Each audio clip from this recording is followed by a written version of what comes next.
नमस्कार श्रेयस वाडेकर और पदमा वाडेकर जी।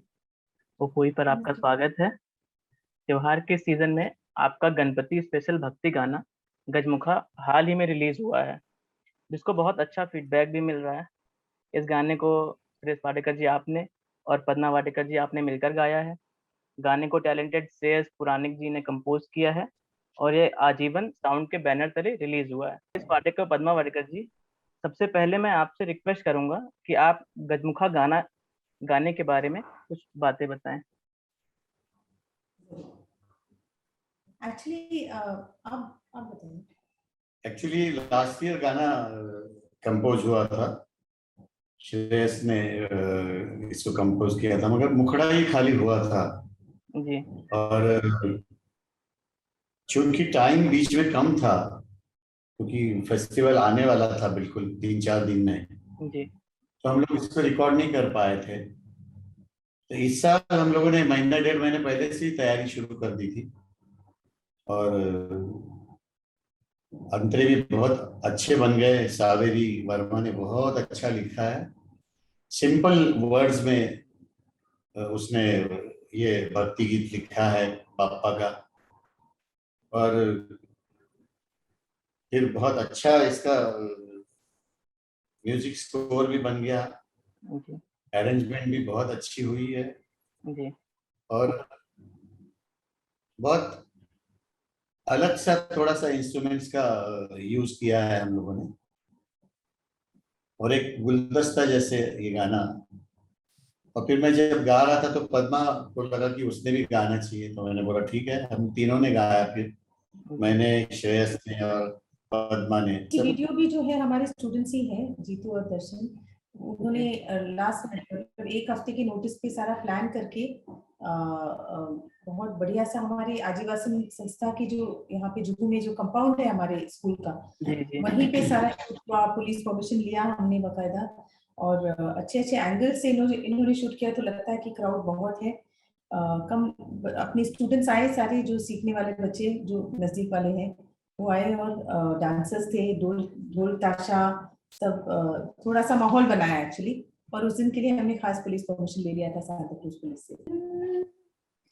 गजमुखा तेरे दर पे झुका, नत नत सर मेरा, ओ लंबोदरा रे, आसरा भक्तों को तेरा, तू स्वामी मेरा और तू ही सखा रे। तो आप एक म्यूजिक अकादमी भी चलाते हैं, आजीवासन। तो आप अपने स्टूडेंट्स को आगे चलकर किस तरह के गाने गाते हुए सुनना चाहेंगे?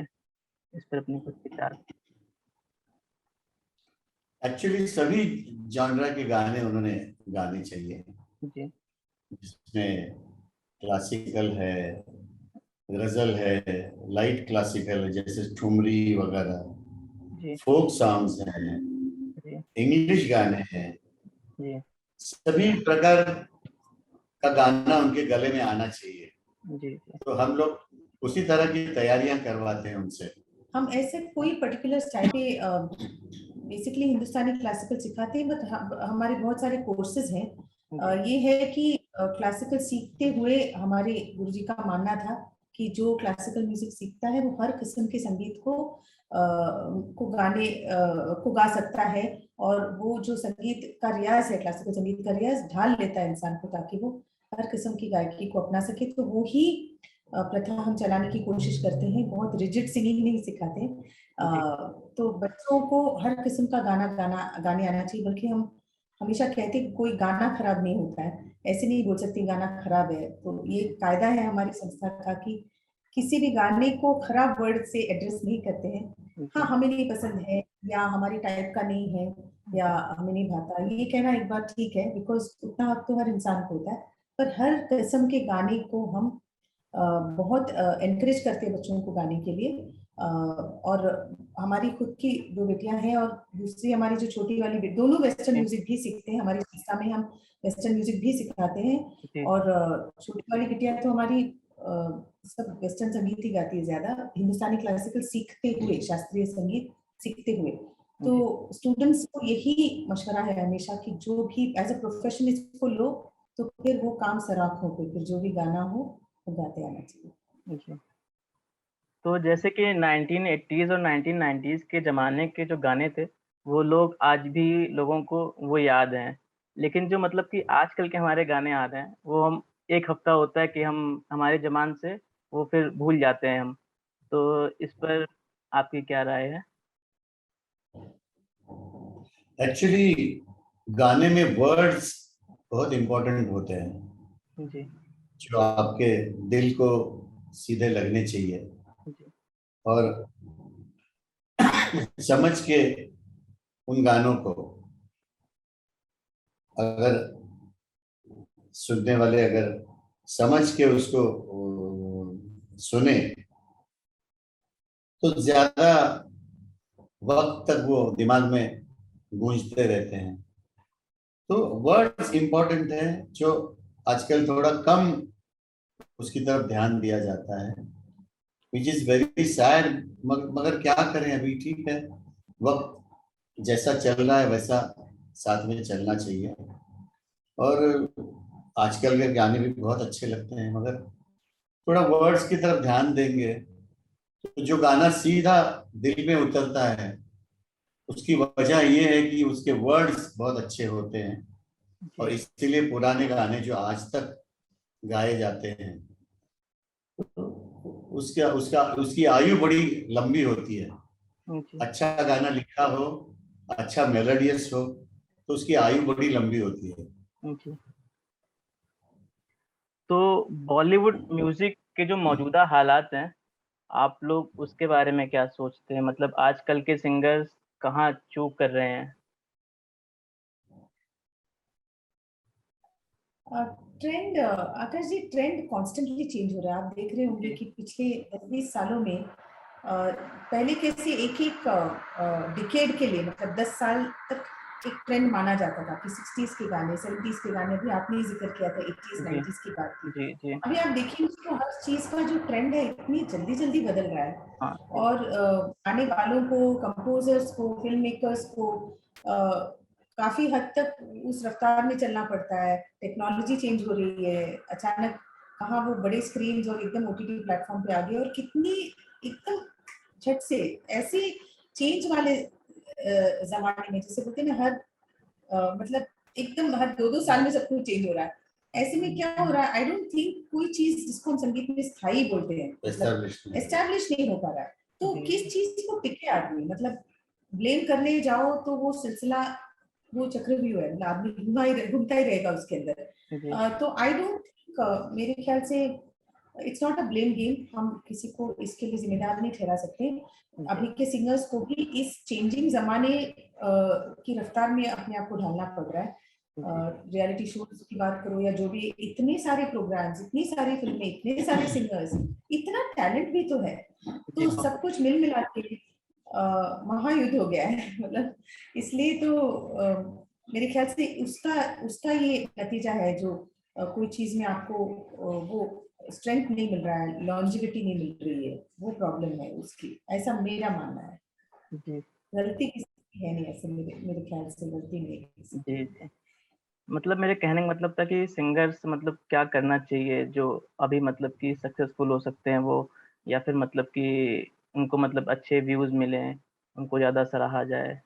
मतलब कि वही कहीं तो, आप ये करोगे, हमारे ही इतने स्टूडेंट्स हैं, कभी कभी किसी के मैसेजेस आते हैं, कोई बहुत क्विक होता है इन कामों में, मतलब उनको होता है इल्म उसका कि क्या क्या करना है, सोशल मीडिया में एक्टिव रहो, रोज अपनी पोस्ट डालो।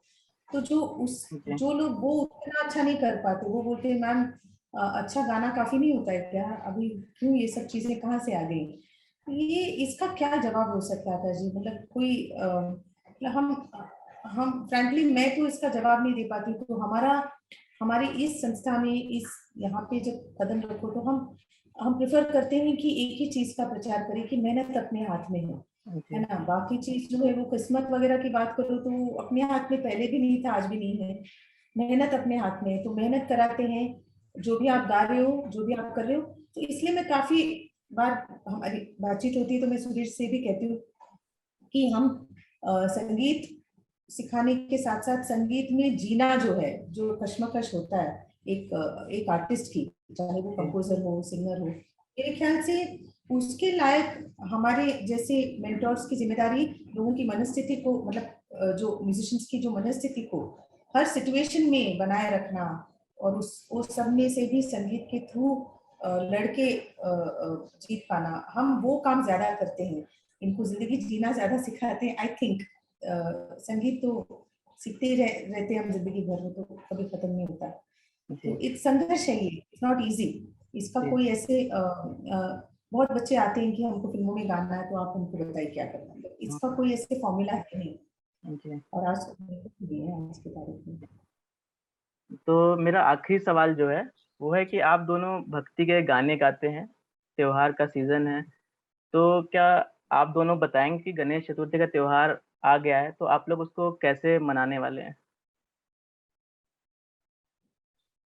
बहुत अपनी हैसियत के हिसाब से बहुत जोरदार मनाने की कोशिश करेंगे, जैसे हम लोग हर साल मनाते हैं। अभी ऑलरेडी हमारे घर में बाप्पा जी का आगमन हो चुका है, क्योंकि हमारी मूर्ति जो है वो कोल्हापुर से आती है, मेरे गांव से।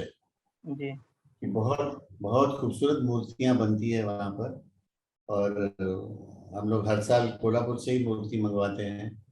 मेरे भांजे लेके आते हैं, और फिर कल सुबह बिल्कुल यथासांग पूजा होगी, उनकी स्थापना होगी, फिर आरती होगी, प्रसाद होगा। जी ऐसे गौरी गणपति तक, मतलब 14 तारीख तक ये सिलसिला चलता रहेगा। सुबह शाम आरती होती है, हम उनके सामने ही बैठ के अपना रोज का रियाज वगैरह भी करते हैं। जी और फिर दोस्त लोग आते रहते हैं, जो भी दर्शन करना आना चाहते हैं वो आते रहते हैं, और इस तरह बड़ा खुशी खुशी, हंसते हंसते सारा माहौल गुजर जाता है। आखिरी दिन जब वो जगह खाली दिखाई देती है तो बड़ा खराब लगता है। जब विसर्जन करके आते हैं, जी ऐसा लगता है कि घर का कोई फर्द अभी चला गया है बाहर, जी तो बहुत दुख लगता है। मगर विसर्जन तो है ही उनका, हर साल करना पड़ता है, तो 2-3 दिन बिल्कुल मिस करते हैं। फिर हम लोग फिर तो अपनी रूटीन लाइफ शुरू हो जाती है। जी तो आपने लोगों को इस त्योहार पे बहुत अच्छा एक गिफ्ट दिया है अपने गाने के साथ। हमको भी गाना बहुत पसंद आया, सभी दर्शकों को भी, सभी श्रोताओं को भी गाना आपका बहुत पसंद आया होगा, और आप ऐसे ही गाने एक के बाद एक रिलीज करते रहें। आपको बहुत बहुत शुभकामनाएं। धन्यवाद। और सभी दर्शकों को गणेश चतुर्थी की बहुत बहुत शुभकामनाएं।